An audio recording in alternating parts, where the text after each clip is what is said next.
நீங்கள் இதுக்கு முன்னாடி இந்த பழம் பார்த்துருக்கீங்களா, சாப்பிட்ருக்கீங்களா அப்படின்னு கமெண்ட் பண்ணுங்கள். ஹாய்ங்க, வெல்கம் டு மை சேனல். என்ன எங்கே போகிறோம் அப்படின்னா, சிங்கப்பூரில் மார்க்கெட்டு போய் ரொம்ப நாள் ஆச்சுங்க. வெட் மார்க்கெட், நம்ம ஊரில் எல்லாம் சந்தைன்னு சொல்லுவாங்கல்ல, அந்த மாதிரி ஈரச்சந்தை அப்படின்னு சொல்லுவாங்க. இங்கே ஞாயிற்றுக்கிழமை எல்லாம் பயங்கரமாக இருக்கும். ஏன்னா ஒர்க்கர்ஸுக்கு நிறைய பேர் லீவாக இருக்கிறதுனால பயங்கர கூட்டமாக இருக்கும். பயங்கர ஆஃபர்லாம் அள்ளி தெரிப்பாங்க. போய் பார்ப்போம் வாங்க. இங்கே வந்து நம்ம ஊர் காய்கறிகள் என்னென்ன காய்கறிகள் எல்லாம் கிடைக்குது, என்னென்ன காய்கறிகள் என்னென்ன ரேட் அப்படிங்கிறதையும் நான் இந்த வீடியோவில் சொல்லியிருக்கிறேன். நீங்கள் உங்கள் ஊரில் இந்த காய்கறிகளோட ரேட் எவ்வளோ அப்படின்னு கமெண்ட் பண்ணுங்கள், நானும் தெரிஞ்சுக்கிறேன். இந்த இடத்துல வந்தாலே வேறு லெவலுங்க. அதுவும் ஞாயிற்றுக்கிழமை ஆயிடுச்சுன்னா ரொம்ப ரொம்ப கூட்டமாக இருக்கும். இந்த இடம் தாங்க அந்த லேலம் எல்லாம் போடுவாங்கல்ல, அந்த மாதிரி ஒரு இடம் அப்படின்னு சொல்லலாம். இப்போ ஆளுங்க வெயிட் பண்ணிட்டு இருக்காங்க பாருங்க. இவங்க எல்லாம் எப்படின்னா ஒரு குறிப்பிட்ட டைம் ஆகும்போது ஆஃபர்னு கத்திக்கிட்டு எல்லா ஒரு பேஸ்கெட்டில் எடுத்து வச்சுட்டு $1 $2 அப்படின்னு கத்துவாங்க. $1 நம்ம ஒரு காசுக்கு ஒரு 73 ரூபா அந்த மாதிரின்னு வச்சுக்கோங்களேன். ஒரு கூடையில் எடுத்து வச்சுக்கிட்டு கூப்பிடுவாங்க. அதுக்காகவே நிறைய பேர் வெயிட் பண்ணிட்டு இருப்பாங்க. அது இல்லாமல் நார்மலாக வந்து ஞாயிற்றுக்கிழமை மட்டும்தான் இவ்வளோ கூட்டம் இங்கே இருக்கும். மற்ற நாட்களில் வந்து இவ்வளோ கூட்டம் இருக்காது. ஞாயிற்றுக்கிழமை அப்படின்னா பக்கத்தில் சுற்றி நிறைய ஹாஸ்டல் இருக்குது, ஒர்க்கர்லாம் தங்கியிருக்கிற ஹாஸ்டலு. அப்போ அங்கே தங்கியிருக்கிற எல்லாருமே வந்து இங்கே ஞாயிற்றுக்கிழமை வந்து வாங்கிடுவாங்க. ஒரு வாரத்துக்கு தேவையான மொத்த காய்கறிகளுமே ஞாயிற்றுக்கிழமை காலையில் வந்து வாங்கிட்டு போய் வச்சுருவாங்க. காய்கறிகள் மட்டும் கிடையாதுங்க, பழ வகைகளுமே நிறைய கிடைக்கும். எல்லா வெரைட்டியான பழ வகைகளுமே நம்ம இங்கே பார்க்கலாங்க. நல்ல கூட்டமாக இருக்கும், நல்ல விலை கம்மியாகவும் சில நேரங்கள் நமக்கு கிடைக்குங்க. இப்போ இந்த நார்மலாக வந்து $3 $4 வாங்குகிற ஒரு பொருள் வந்து இவங்க வந்து $1 $2 அந்த மாதிரி கூட நமக்கு கொடுப்பாங்க. ஒரு கூட நிறைய எலுமிச்சம்பழம் வச்சுருக்காங்க பாருங்கள், $2க்கு. நம்ம ஒரு காசுக்கு ஒரு 140 ரூபா அந்த மாதிரி. பச்சை எலுமிச்சம்பழம் நான் வாங்கினது கிடையாது. இந்த பழத்தை பாருங்கள், இதாங்க நான் சொன்ன பழம். அதாவது பழங்களின் அரசன் அப்படின்னு இந்த பழத்தை சொல்கிறாங்க. ஏன் அப்படின்னு நான் சொல்கிறேன்.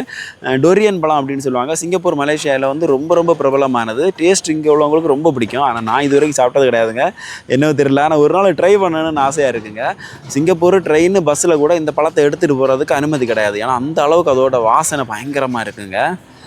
பாருங்கள் எவ்வளோ பழ வகைகள் இருக்குன்னு பாருங்கள். இந்த மாம்பழம் சீசன் ஆனதுனால என்னென்னு தெரியலங்க, எங்கே பார்த்தாலும் மாம்பழம் தாங்க.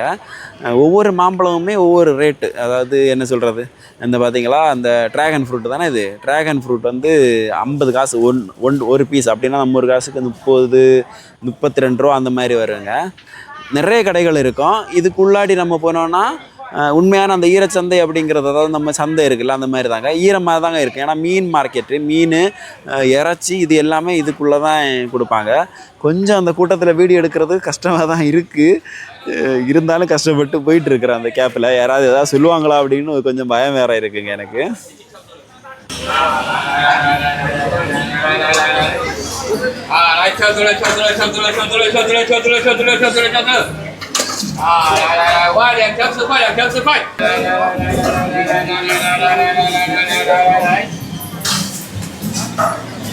எல்லா வகையான மீன்களுமே இங்கே வச்சுருப்பாங்க. இது நல்லா இருக்குல்ல பாருங்கள். அந்த மீனில் வந்து எதுவும் வந்து உட்காரக்கூடாதுன்னு இந்த மாதிரி ஒரு ஃபேன் மாதிரி ஒன்று வச்சுருக்காங்க பாருங்கள். நல்ல ஐடியா தாங்க உண்மையிலே. நமக்கே பார்க்குறதுக்கு அந்த இருக்கும்போது ஒரு மாதிரி இருக்குல்ல, அது இல்லாமல் நல்லா இருக்குது. மீனுமே ரொம்ப பச்சையாக சூப்பராக இருக்குங்க. இந்த கிழங்கு பாருங்க, இது நான் ஊரில் சின்ன வயசில் சாப்பிட்ருக்கேன், எனக்கு பேர் மறந்து போச்சுங்க இந்த கிழங்கு. மட்டன் எலும்பு, இது வந்து இறைச்சி கடை. சுற்றி ஒரு 3-4 கடை இருக்குது இறைச்சி கடை. மட்டன் எலும்பு வந்து $6ங்க. 6 7 42 ஒரு 420 30 ரூபா அந்த மாதிரி ரேஞ்சில் வருங்க. இது எல்லாமே பன்னிக்கறி. அப்புறம் பக்கத்தில் இன்னொரு பேக்கரியுமே இருக்கும். இது இங்கேயுமே வந்து நிறைய பேரோட காலை சாப்பாடு இங்கேருந்து ஒரு சின்ன ஒரு சாண்ட்விச் மாதிரி இல்லை ஒரு கேக் மாதிரி வாங்கிட்டு போயிடுவாங்க. அதுக்கு பக்கத்துலேயே இன்னொரு பழக்கடை இருக்குங்க. $1 பப்பாளி பழம் போட்டிருக்காங்க. நார்மலாக இந்த பப்பாளி பழம் வாங்கினா எனக்கு தெரிஞ்சு குறைஞ்சது $2.5 கண்டிப்பாக கொடுக்குற மாதிரி இருக்குங்க. நம்ம கூட வேலை பார்க்குற பயலுக்கு அதுன்னு இளநீ குடிச்சிட்டு இருக்காங்க. இது ஜெமினி கணேசன், இது சிவாஜி கணேசன், நடிப்பறக்கன். பழ வகைகள், காய்கறிகள், மீன் அப்படின்னு இல்லாமல் துணி வகைகளுமே இங்கே நிறைய கிடைக்கும்.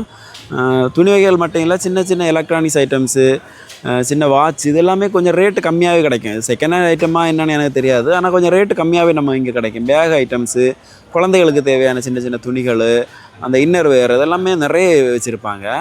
இளநீ கடையுமே இங்கே ரொம்ப பிரபலம். இங்கே நிறைய பேர் வந்து விரும்பி குடிக்கிற இடம் இளநீ. எனக்கு தெரிஞ்சு இந்த இடத்துல மட்டுமே ஒரு 3-4 இளநீ கடை இருக்குங்க. பக்கத்துலேயே ஒரு பெரிய ஃபுட் கோர்ட்டும் இருக்கும். மேக்ஸிமம் எல்லாம் கடைகளில் தானே சாப்பிடுவாங்க, அதனால் காலையிலே கூட்டம் பயங்கரமாக தான் இருக்கும். ரொம்ப நாளாச்சு இந்த மாதிரி கடைகளில் எல்லாம் போய் சாப்பிட்டு. இது பக்கத்தில் இன்னொரு வந்து காய்கறி கடை மாதிரி ஒன்று இருக்கும். காய்கறி கடை ஒரு 2-3 இருக்கும் அந்த பக்கம். ஆனால் இந்த கடையில் கொஞ்சம் நிறைய ஆஃபர்லாம் போடுவாங்க. இது வாழைக்காய் பழுக்க வைக்கணும், 2,50 போட்டிருக்காங்க. அதாவது ஒரு 200 பக்கத்தில் வரும்னு வச்சுக்கோங்களேன். இது இந்த அவரைக்காய் டைப்புன்னு நினைக்கிறேன். எங்கள் வீட்டில் முன்னாடி இருந்துச்சு. ஆனால் விலையை பாருங்கள், இவ்வளோ ரேட்டாக இருக்குங்க. தெரிஞ்சிருந்தால் அதை விதையாவது எடுத்து வச்சிருக்கலாம் போல இருக்குது. இப்போ எங்கேன்னு போய் தேடுறது? ஒரு கிலோ வந்து கிட்டத்தட்ட 400 மேலே போட்டிருக்காங்க. வெண்டைக்காய் பாருங்கள், ஒரு 200 மேலே போட்டிருக்காங்க கிலோ. ப்ரொக்கோலி வந்து ஒரு பீஸ் வந்து $1. நான் இங்கே வந்து அதிகமாக வாங்குறது ப்ரொக்கோலி தாங்க. ஒரு பீஸ் வாங்கினாலே எனக்கு ஒரு வாரம் வந்துடும். அப்புறம் கீரை வகை நிறைய வச்சுருக்காங்க. ஒரு கட்டு வந்து 130ன்னு வச்சுருக்காங்க. அதாவது நம்ம ஒரு காசு ஒரு $90 அந்த $100 அந்த ரேஞ்சில் வருங்க. நிறைய வெரைட்டி கீரை வச்சுருக்காங்க. எங்களுக்கு தெரிஞ்சதெல்லாம் பச்சை கீரை, சிவப்பு கீரை, இந்த மாதிரி 2 கீரை தாங்க தெரியும். ஆனால் இப்போ நிறைய கீரை வச்சுருக்காங்க. அது பயறு பாருங்கள், இந்த என்ன சொல்லுவாங்க, இதை காராமணியா தட்டைப்பயிரா ஏதோ ஒன்று சொல்லுவாங்க, எங்கள் ஊரில் பயறுன்னு சொல்லுவோம். 130, அதுவும் வந்து ஒரு கட்டை வந்து $90 அந்த மாதிரி வச்சுருக்காங்க. முட்டைக்கோஸ் வந்து 140, 150 அந்த ரேஞ்சில் வர மாதிரி வச்சுருக்காங்க. 145 அந்த மாதிரி வரும் ஒரு முட்டைக்கோஸு. அதுக்கப்புறம் வந்து பழ வகைகளும் இந்த கடையிலுமே நிறைய வச்சுருக்காங்க.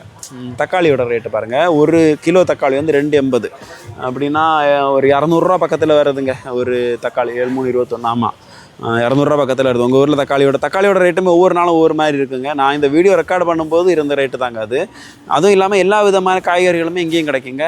நம்ம புடலங்காய், கத்தரிக்காய், சொரக்காய், இது பேர் என்னது பீர்க்கங்காய், இந்த மாதிரி நிறைய காய்கள் இருக்குது. எல்லா காய்கறிகளுமே நம்ம ஊரில் கிடைக்கிற மாதிரி இங்கேயும் எல்லாமே கிடைக்கும். கிடைக்காம எல்லாம் இல்லை, விலை மட்டும்தான் கண்டிப்பாக டிஃப்ரெண்ட்டாக இருக்கும். இப்போ எல்லோரும் சொல்கிற மாதிரி இங்கே உள்ள நாணயத்தோட மதிப்புக்கு அது கம்மி. நம்ம ஊரை கம்பேர் பண்ணும்போது ரொம்ப அதிகமாக இருக்குது. அதனால் தயவுன்னு யாரும் கமெண்ட் பண்ணிடாதீங்க, அங்கே இவ்வளோ சம்பளம் வாங்குறீங்க அதனால் அதிகமாக தான் இருக்கும் அப்படின்னு. எனக்கு தெரியுங்க, நான் சும்மா தெரிஞ்சு உங்களுக்கு எல்லாருக்குமே காமிக்கணுங்கிறதுக்காக தான் அந்த வீடியோ எடுத்துருக்கிறேன். ஓகேவா? கேரட்டுமே வந்து 3 கேரட்டாக எடுத்தால் வந்து $1 அந்த மாதிரி போட்டிருப்பாங்க. உருளைக்கிழங்குமே அது பாருங்கள், இதுலேயே 2-3 வெரைட்டி வச்சுருப்பாங்க போல. வெங்காய மூட்டை வந்து இது 3 கிலோ மூட்டை. 3 கிலோ மூட்டை வந்து $2, அதாவது ஒரு $150 கிட்டத்தட்ட அந்த மாதிரி வருங்க. இங்கேயுமே வந்து பீன்ஸ் வச்சுருக்காங்க. பீன்ஸுக்கு வந்து $6, 6-7-42, ஒரு $420 வருதுங்க கிலோக்கு. நல்ல வெயில், ஒரு இளநீ சாப்பிடுவான் பார்த்தோன்னு ஆசையாக இருக்குது, அதுக்காக தான்.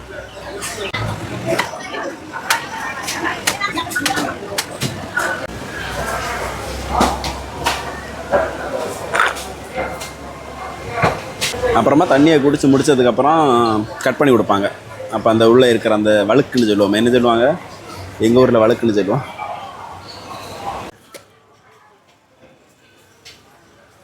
என்ன தான் இங்கே பெருசாக இளநீ வாங்கி குடித்தாலும் நம்ம ஊரில் குடித்த அந்த இளநியோட டேஸ்ட்டே வர மாட்டேங்குது. என்ன காரணமாக இருக்கும்? நல்லா தான் இருக்குது, ஆனால் அந்த டேஸ்ட்டு கிடைக்க மாட்டேங்குது.